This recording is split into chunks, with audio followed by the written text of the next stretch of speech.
O pessoal do Patreon votou para que eu falasse sobre alguns dos meus designs de naves malucos favoritos. Já falei sobre algumas naves estranhas no passado, mas desta vez pensei em falar especificamente sobre navios de guerra superarmados por diversão e talvez lucro. Todos eles têm um tema em comum, que é um armamento absurdamente grande, ou coisas cômicas relacionadas a esse armamento. Então vamos começar agora com essa nave maravilhosa. Vocês talvez já tenham visto isso antes em vídeos meus ou na internet. Afinal, é um navio meme, mas o que ele é exatamente? Bem, este é o HMS Drudge, ou melhor, devo dizer, este é um HMS Drudge, porque, assim como outros navios da Marinha Real, Drudge era geralmente o nome anexado ao HMS. Ótimo! A Escola de Artilharia recebeu o nome de um dos primeiros navios usados como acomodação para ela. Você pode encontrar várias referências ao HMS Drudge em diferentes descrições. Por exemplo, o anterior era um navio canhoneiro da classe Frolic. Isso pode causar confusão, pois alguns chamam de navio canhoneiro classe Frolic. Mais tarde, porém, a classe Frolic é, na verdade, um pouco mais longa, desloca um pouco menos, mas mais especificamente a maquinaria da classe Frolic. Os espaços e, portanto, a localização da chaminé estão um pouco à frente do centro, enquanto neste navio, como você pode ver bem, a chaminé está claramente toda posicionada, bem na parte de trás. No fim, ela descende de diversas embarcações chamadas canhoneiras Randall Flat Iron, desenvolvidas pela Marinha Real Britânica nos anos 1870 e 1880. Com algumas classes principais já construídas, elas sucedem tecnicamente às canhoneiras produzidas em massa na Guerra da Crimeia, usadas principalmente para bombardeio costeiro. E, de certa forma, você pode vê-las como sucessoras dos navios-bomba ou embarcações de morteiro da Era da Vela. Ou talvez as predecessoras dos monitores da Primeira e Segunda Guerra Mundial.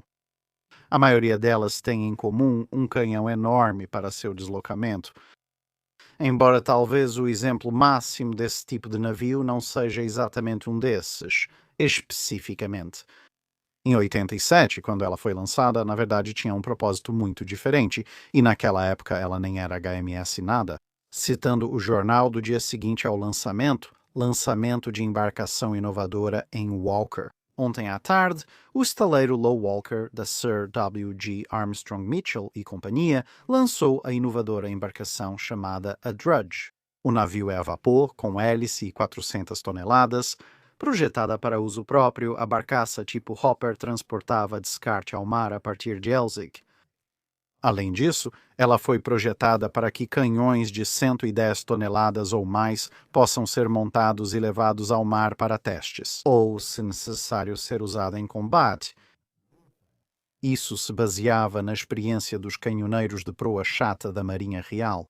Como sugere, o serviço dela era inicialmente para descarte de resíduos. Assim como Armstrong, a Vickers Armstrong era uma empresa útil que podia fabricar tanto armamentos quanto os navios correspondentes.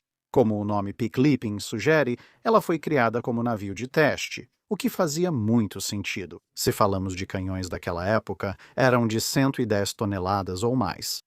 Isso era um peso grande para transportar, principalmente nas décadas de 1880 e 1890, quando não existiam caminhões grandes.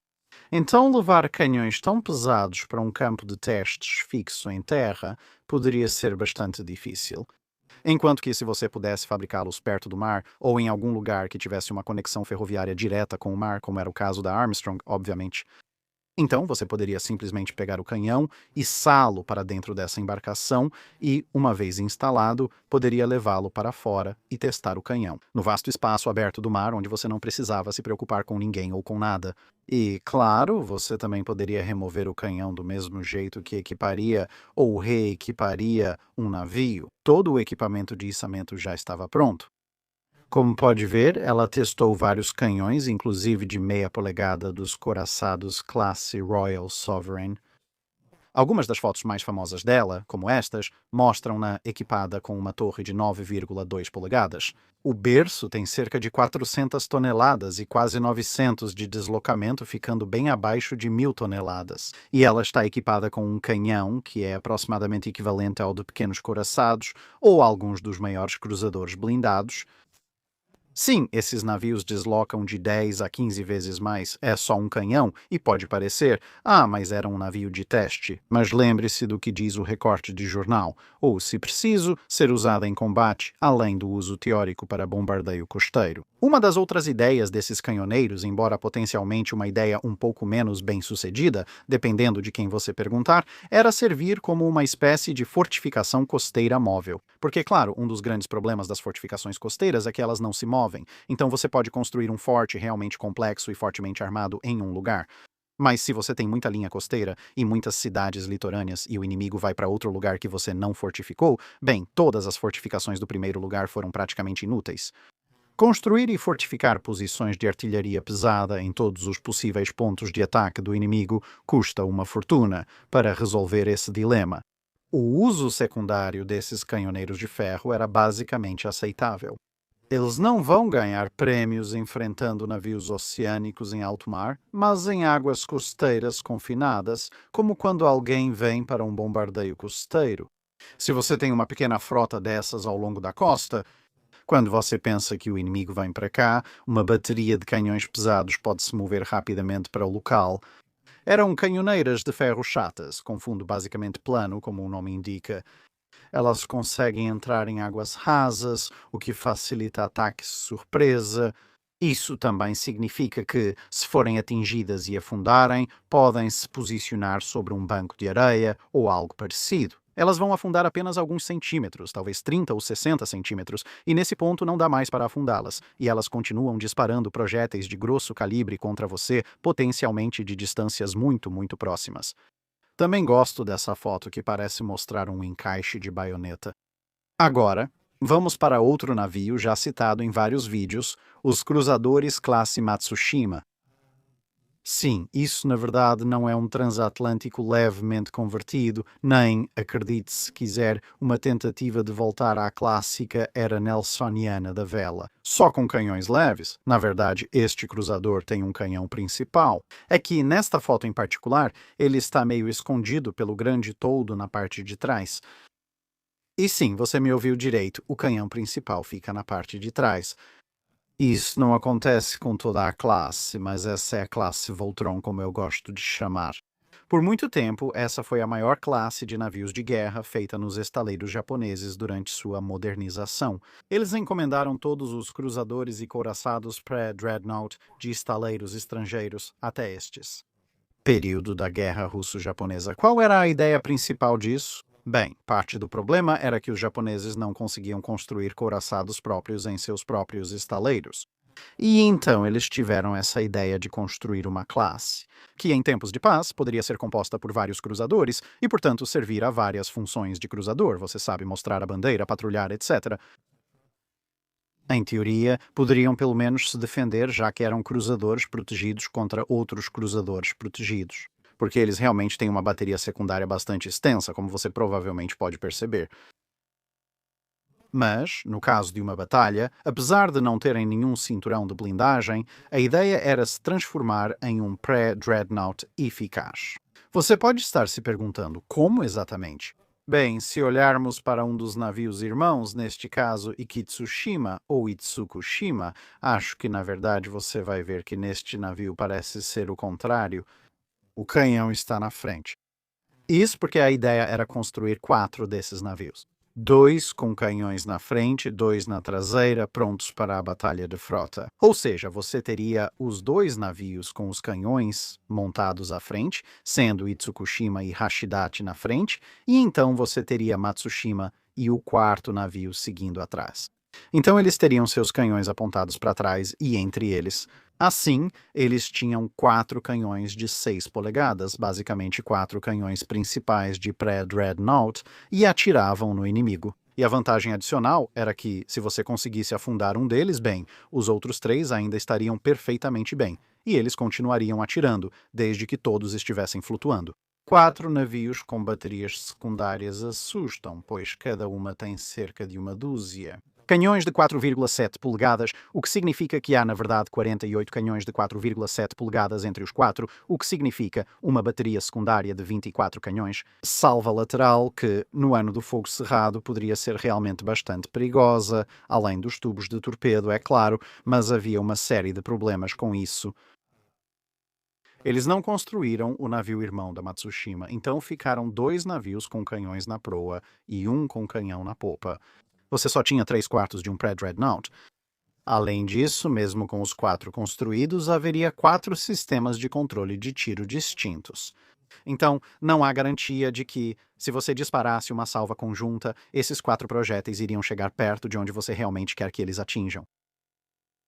Você também tem, em teoria, novamente, estamos todos assumindo, para efeito de argumento, que eles realmente construíram os 4, embora obviamente você possa considerar apenas 3, se quiser. No cenário realista, diversos grupos de navios de manutenção entram e saem com as equipes, 3 ou 4 capitães, caso todos fossem construídos. E, no fim das contas, esses são pequenos cruzadores protegidos, embora, ironicamente, se você somar o deslocamento total deles, caso fosse construir todos os 4, isso realmente faz diferença. Dá aproximadamente o deslocamento de um grande couraçado pré-dreadnought, e os 3 juntos somam o deslocamento de um pequeno couraçado pré-dreadnought.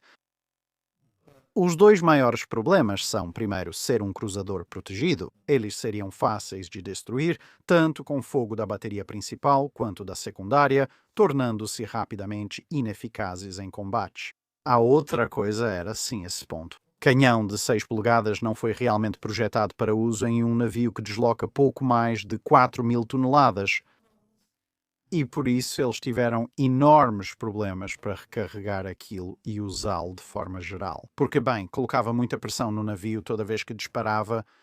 Agora, para ser justo, a classe Matsushima realmente entrou em combate, embora, acho que felizmente para eles, tenha sido contra a frota chinesa. Na Primeira Guerra Sino-Japonesa, ou devo dizer, a primeira edição moderna da contínua Guerra Sino-Japonesa, eles se saíram bem lá, mas sinceramente, até alguém com um robô e estilingue poderia ter ido bem contra a frota Beiyang. Eles estavam presentes, acredite ou não, durante a Guerra Russo-Japonesa, mas preferiam ficar nos bastidores, o que considero melhor para todos. A ideia do pré-dreadnought Voltron não teve muito sucesso. Felizmente, continuam sendo os únicos navios a tentar isso. A próxima entrada é um pouco 2 em 1, porque novamente este é um navio que você talvez já tenha ouvido falar, HMS Swift agora. A HMS Swift era grande demais para a Primeira Guerra Mundial, pois era uma líder de destroyers. Ainda assim, trata-se de uma época em que ela foi construída na metade dos anos 100. Enquanto destroyers tinham até 600 toneladas, ela possuía 1.800 toneladas. Então, pouco mais de 3 vezes o deslocamento de um destroyer médio, que no período de transição tinha em média cerca de 100 toneladas, ou um pouco mais. Isso não é o mesmo que construir um navio de 2.500, 3.000 toneladas, como fazem franceses, alemães ou alguns japoneses. Isso equivale a construir um destroyer de 4.500 toneladas. Seria ainda maior e mais pesado que um da classe Capitani Romani, considerado por muitos um pequeno cruzador leve. Apesar disso, Swift não foi o maior sucesso do mundo. Ela era rápida. É verdade, mas ela consumia muito carvão, pois, como o navio do século XIX era movida a carvão. Então, você pode imaginar ao tentar fazer essa coisa se mover pela água a mais de 30 nós. Ser foguista a bordo desse navio não era um lugar divertido para se estar. Ela deveria alcançar mais de 30 nós, mas só chegou próximo disso, o que foi um pouco decepcionante. Ela ainda era mais rápida que quase todos os contratorpedeiros da época, mas havia outro que era 3 vezes mais rápido. O deslocamento dos outros era bem menor, tornando desafiador fazer esse navio alcançar tal velocidade. E estava armado apenas com canhões de 4 polegadas, o que, embora fosse razoável para a metade dos anos 100, ainda não era nada impressionante. Durante a Primeira Guerra Mundial, a Marinha Real usava vários contratorpedeiros com canhões de 12 libras, 3 polegadas, e alguns com canhões de 4 polegadas, geralmente de cano curto e baixa velocidade. Contratorpedeiros mais novos da Marinha Real tinham canhões de 4 polegadas superiores. Mas vários dos contratorpedeiros mais antigos, quando encontravam contratorpedeiros alemães, pelo menos quando encontravam alguns dos contratorpedeiros alemães mais novos, eles relataram problemas, pois os contratorpedeiros alemães mais novos estavam equipados e canhões de 5 milímetros com alcance considerável. Se um navio alemão mais novo enfrentasse um britânico mais antigo, teria maior alcance e muitas vezes mais poder de fogo. Destroyers britânicos antigos tinham certa cadência de tiro, enquanto os mais modernos estavam com a grande frota. Bem, isso não era um bom presságio para conflitos no canal, então a Marinha Real decidiu: ok, vamos, como é tradição, dar um passo além imediatamente. E então eles pegaram um canhão de 6 polegadas, sim, um canhão de cruzador leve, e decidiram: bem, e se colocássemos isso na frente do Swift em vez disso? Porque é um navio grande, deveria resistir, e um canhão de 6 polegadas tem bem mais poder e alcance que um de 5 milímetros. Então eles fizeram isso e bem, Surpreendentemente, mesmo sendo tão grande, Swift não era uma plataforma particularmente boa para essa arma. Manobrar os projéteis, carregar, mirar e disparar em um navio rápido e ágil que se movia e saltava pela água como o Swift era obviamente desafiador. Essa realmente não é uma maneira viável de fazer as coisas. 2 décadas depois, com navios como os Mongadors, os franceses perceberam que altas velocidades dificultavam o uso dos canhões. Mas fica ainda melhor, porque Swift não foi o único a passar por esse tratamento, a compartilhar esse tratamento, ou talvez devêssemos dizer, foi uma vitimização de um navio. Com cerca de metade do deslocamento, a pobre e velha HMS Viking, um dos primeiros contratorpedeiros da classe tribal, ou seja, um membro da classe tribal da Primeira Guerra Mundial. E sim, ela tem menos de 1.000 toneladas. Enquanto a Swift tinha canhões de 4 polegadas desde o início, a Viking só contava com 2 desses canhões, e de repente esperavam que ela substituísse seu canhão dianteiro de 4 polegadas por um de 6 polegadas, e, surpreendentemente sim, isso também não funcionou. Sim, montar um canhão enorme em um navio pequeno, surpreendentemente, não funcionou bem. Embora você possa reconsiderar a versão anterior, os próximos navios com canhões enormes são 2 monitores da classe Lord Clive. Agora, isso vem de um conjunto de circunstâncias um pouco complicadas. No início, havia o HMS Furious, um navio maior com 2 canhões de polegada única, um de cada lado, e um terceiro de reserva. Depois decidiram que era bobagem, e o Furious virou semi-porta-aviões com convés de voo à frente e canhão de 1 polegada na popa. Mas isso significava que, no curto prazo, havia 2 canhões de 18 polegadas sobrando. Então eles resolveram usá-los para atirar nos alemães de qualquer forma.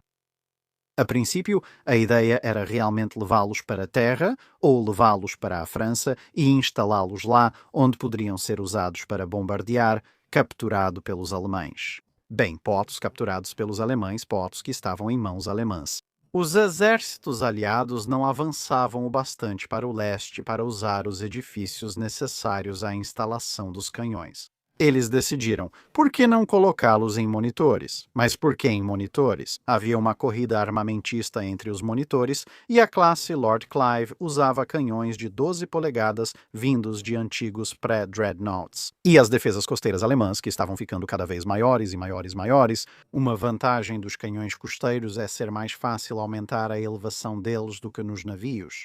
Então, embora os monitores armados com canhões de 12 polegadas fossem bastante perigosos inicialmente, agora estavam fora do alcance. Então, a solução foi: bem, se você acha que pode me superar em alcance, eu simplesmente vou colocar um canhão maior e superar o seu alcance.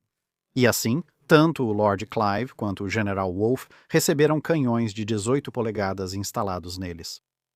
Exceto que o mais sensato a se fazer, você pensaria, seria substituir a torre dupla de 12 polegadas por uma única de 18. Não, isso é normal demais. Vamos deixar isso no lugar, só vamos colocar o novo na parte de trás. Só que os monitores realmente não foram feitos para suportar um canhão desses. E se você não estiver substituindo a torre e o mecanismo de barbeta existentes, o carregamento pode ser um problema, porque você teria que construir toda a barbeta e o mecanismo de carregamento em um casco de calado relativamente raso. Os canhões foram montados lateralmente apontando para estribordo. Há um equívoco comum de que eles são totalmente fixos e soldados ao convés. Eles realmente tinham alguma capacidade de girar, não muita, há apenas cerca de 20 graus de movimento. Mas, pelo menos isso significava. Não era preciso alinhar todo o navio com o alvo de bombordo, bastava alinhar mais ou menos. Depois, ajuste sua mira movendo-se lateralmente. O que eles podiam fazer, no entanto, diferente dos canhões de 12 polegadas, era elevar bastante, bem alto, e, na verdade, por causa da quantidade de explosão que produziam, havia uma elevação mínima de cerca de 2 graus. Abaixo disso, danos graves ao navio ocorreriam tanto pela explosão quanto pelas forças horizontais da montagem. Isso, por si só, pode parecer absurdamente bobo, e de fato era, a menos que você estivesse do outro lado do bombardeio. No entanto, minha parte favorita dessa história, que novamente é algo que já mencionei antes, é que essas coisas tinham seu próprio sistema ferroviário, pois os projéteis eram passados por uma pequena escotilha atrás da torre ou do escudo. As cargas ficavam em pequenos recipientes no convés, o que parece perigoso, mas, na verdade, era o único lugar onde não explodiriam se fossem atingidas. Sim, têm mais chance de pegar fogo por estarem expostas, mas monitores também não têm grande proteção. Ao ar livre, é mais provável que queimem. Não será agradável ficar perto delas, mas ao menos você não vai explodir. Mesmo assim, essas cargas eram difíceis de manusear. Eles instalaram um sistema de trilho leve, pequeno e prático, em formato de L, que não é apenas um circuito. Ele tem seu próprio desvio e ramal. É tão fofo. A classe Lord Clive tinha cerca de 102 metros de comprimento. Isso, tecnicamente, significa que você poderia modelar um monitor classe Lord Clive em escala 1:76, que é a escala dos trens Double O no Reino Unido. Você poderia usar a escala 1:87 HO, onde estiver, e assim fazer um modelo de um monitor classe Lord Clive. Isso teria cerca de 1,20 m de comprimento, um pouco mais de 1 metro. E então, se você modelasse a ferrovia em miniatura, provavelmente usando escala N ou algo assim, você poderia legitimamente ter uma ferrovia funcional que também é um navio em miniatura.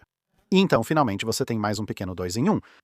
Agora, as pessoas frequentemente, e com razão, apontam que a classe corajosa e a meia-irmã associada, furiosa em suas formas originais, eram escolhas de design no mínimo questionáveis.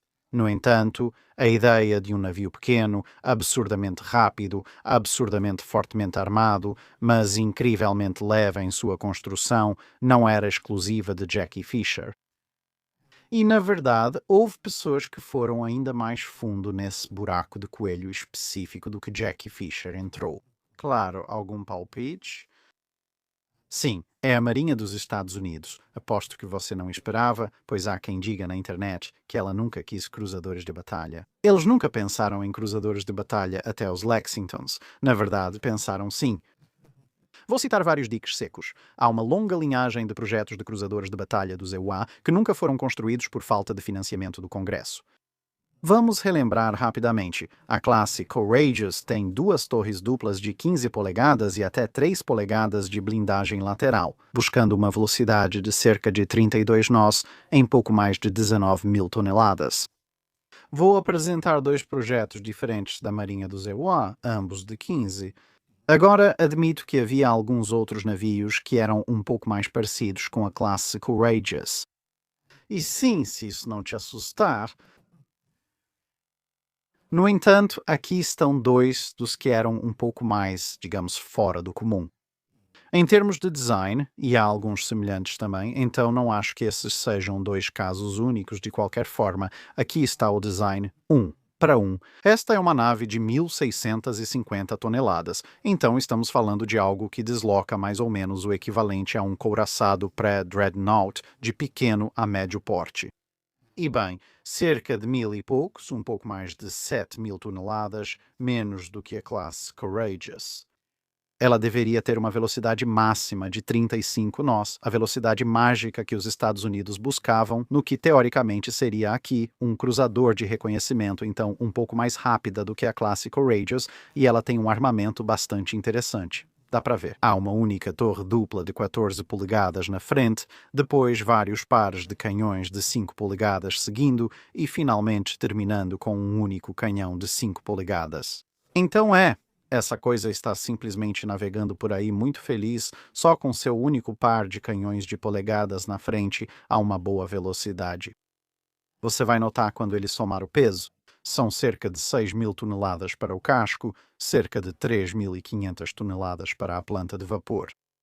Há peso destinado para o combustível, para a água, para os equipamentos, para os mantimentos, para os canhões. Não há nada para proteção, sabe? Ali do lado esquerdo é um navio movido a turbina e para proteção simplesmente diz sem proteção. Então, uma torre à prova de rifle e essa coisa é ainda menos protegida do que a classe Courageous.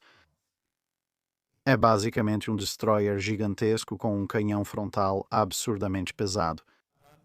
Como mencionei, alguns projetos exploraram a ideia de nenhuma proteção e deslocamento muito baixo, usando canhões de 2 polegadas. Mas fica melhor, porque aí você tem o projeto número 134.